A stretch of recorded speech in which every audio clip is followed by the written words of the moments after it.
Subject కి ఒక teacher ఉంటారు, అన్ని సబ్జెక్టులు నన్ను చదవమంటారు. ఇంత చిన్న బుర్రలో అన్ని ఎలా నింపాలి?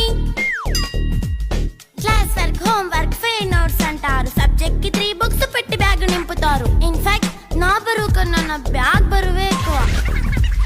క్వశ్చన్లు, ఆన్సర్లు, సర్ప్రైజ్ టెస్టులు అన్ని దాటుకొని మళ్ళీ స్కూల్ వ్యాన్ ఎక్కేసి అమ్మయ్య ఇక ఇంటికి వచ్చేసామనుకుంటే మార్క్స్ తక్కువ వస్తే చెయ్యాలి అసైన్మెంట్. రిపోర్ట్ కార్డ్ చూపిస్తే ఇంట్లో ఉన్న పనిష్మెంట్. హోమ్ వర్క్ చేయమంటూ మమ్మీ చంపుతుంటుంది. ట్యూషన్ టైం అయిందని డాడీ తరుముతుంటాడు. డాన్స్ క్లాస్ కి వెళ్ళమని తాతయ్య తిడతాడు. స్నాక్స్ తిని వెళ్ళమని నాన్నమ్మ ఆపుతుంది. ఇక అన్నీ అయిపోయాక కాసేపు టీవీ చూద్దామంటే మమ్మీ ఎంట్రీ ఇచ్చింది. బెడ్ యొక్క మంది చిన్న నాప్ తీసేలోపు తెల్లారిపోయింది.